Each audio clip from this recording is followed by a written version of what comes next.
Welcome back, kids. So before we start our video lecture, I just want to remind you what things you should prepare before practicing. So I want to give you a look on how I prepare things before I start to practice. All right, so what I prepare is, of course, my piece. And for you, that's going to be Suzuki Book Volume 1, because that's what I signed to, all right? And then I also have my practice journal here with me. This is what my practice journal looks like. I'm going to give you a short tour on what I write.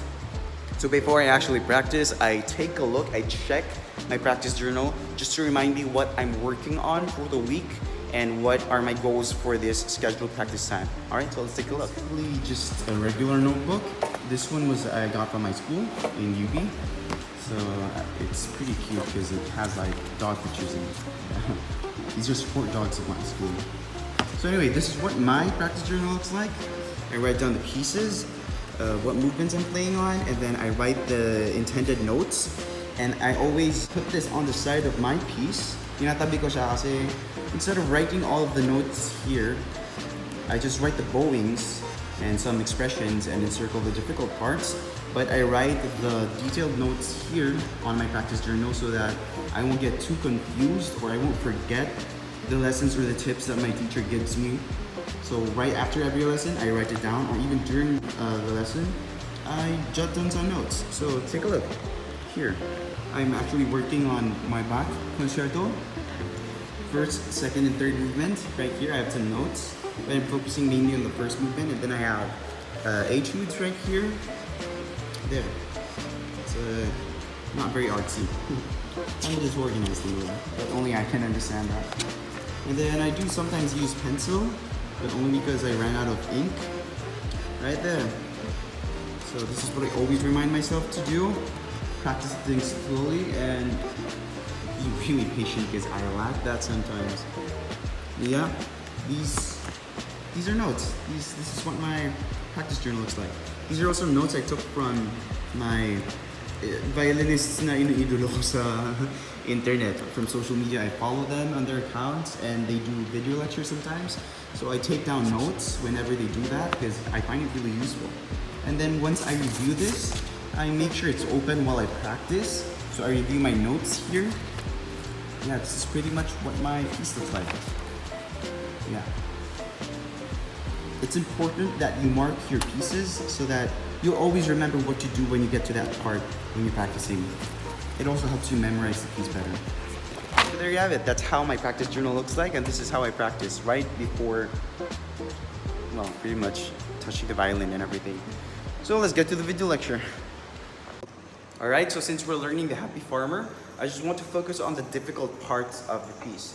So the first part, you can see that there's a note just with a line just right after it, alright? So your first note and then there's a line. This is a signifier that this first note is actually a pickup note, okay? What do you mean by pickup note? So when you count 1, 2, 3, 4 before you play, you're actually going to play that note right before you go back to 1. So it's something like 1 and 2 and 3 and 4. Bum, bum. Okay? So we're going to divide our counting with, we're going to put and right after each number. So instead of just 1, 2, 3, 4, we're gonna go 1 and 2 and 3 and 4 and. So once you get the feel of the 1 and 2 and 3 and 4 and, we're going to start playing that pickup note on the end of the fourth beat. So it's gonna go something like this. 1 and 2 and 3 and 4 and. So notice that I started playing on the end of the fourth beat. That's right after we play or you count the fourth beat. So that's called a pickup note, all right? A pickup note is something like parang preparatory to the actual beat of the next measure, all right? So in the first measure, this is the only tricky part of this piece. It's not really the hardest piece if you really think about it, if you look at it. It's just patterns and repetitive rhythmic patterns. So the first part, it goes something like this. So that's the first measure. So basically the bowing, what I did is since it's slurred from dotted quarter to eighth note, you're going to go up, down, down, up, down, and then you have a marker for a pickup note again for the next beat, and that's up bow. So once again, the bowing is up, down, down, up, down, up, down, up, down. All right? So that's easy. I want you to write that down in your piece right now so that you won't forget it, so that you always remember it's up, down, down, up, down, up, down, up, down. Okay? So you want to take note of that one. And then for bow planning, what I want you to do in the first part is you're going to play all the way to the upper part of your bow, but make sure you have enough space for the second down. Diba? It's 2 downs and then 2 ups, so it goes long bow, but make sure you have enough space for the next down. And make sure you have enough space again when you go up for the second up. Alright? So if it's just open string A, you want to do this with me para ma-exercise, you're gonna go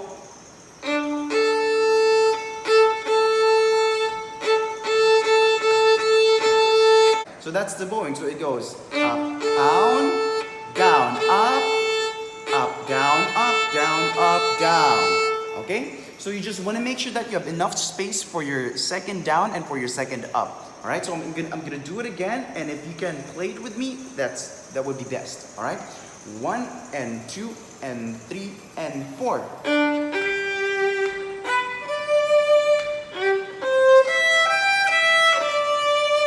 Okay? Same part for the second one. On your third measure, we have a pickup note. Once again, it's up bow. The up bow is usually always pickup note. So you want to play on the lower part of your bow when you play separate 8 notes. Notice what I did. I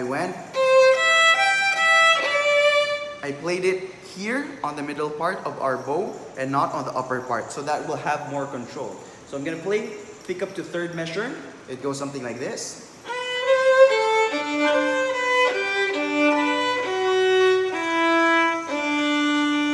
Okay, so I want you to practice that very slowly. I want you to play each note and make sure you know each note and make sure that your fingers know where to go on each note. You want to do that slowly so that it will really register into your mind. We're not in a rush here. Everything has to be chill because if you're going to rush this thing, you won't be able to play it by heart later and you won't be able to memorize it at all. Okay, so it's basically the same thing for the second system. And for the third system though, we have a different note, we have different sets of notes, but the same pattern. It still goes, we're already in third system, it goes.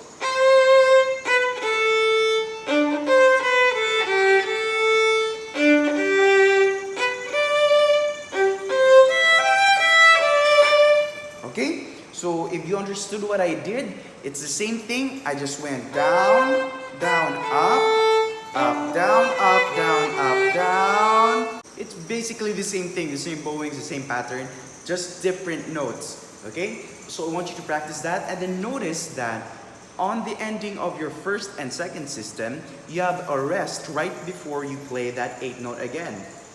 So what I want you to do is, as much as possible, keep your bow on the string. But when you have rests, that's an opportunity for you to play or to lift your bow once again so that you'll be able to plan your bow properly. So in the ending of the first system, it goes quarter notes, 3/4 notes. Now, so since the pickup note is very quick, or not really that quick, but it's shorter than usual because it's only an 8 note, you want to go back to your middle part of your bow. You want to lift. During the rest, you want to lift and then go back to the middle part of your bow and then ready for that up bow. Because you have to connect it to the next one, which is the same pattern as the one on your first part piece. Okay? So don't be too confused. It's really simple. You just have to practice this really slowly and know the notes one by one. Alright? So as a guide and as a reference for you, and so that you also have an idea on what it sounds like, I'm going to play the full piece, and it's best if you could also play along with me.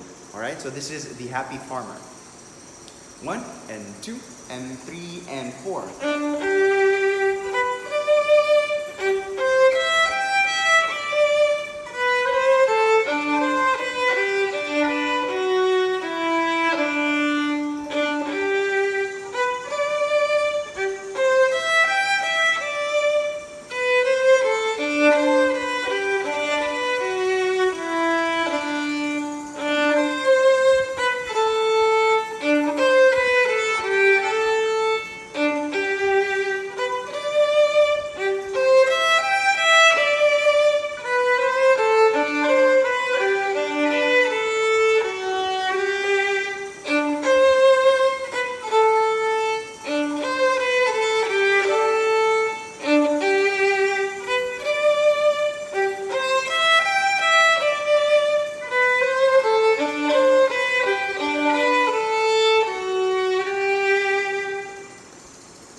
So there you have it.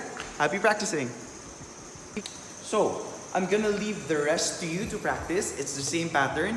Just remember to use the bowings I recommended, the bow planning, what part of the bow you're going to play, if it's slurred notes, and ganun. So, just review this video from time to time and then practice very slowly. Don't rush things so that mas maintindihan and mas ma-absorb sa body and sa system mo, and also helps improve your muscle memory for your fingers. Alright, so that's the end of the video. If you have any questions, do message me anytime. Okay? Happy practicing.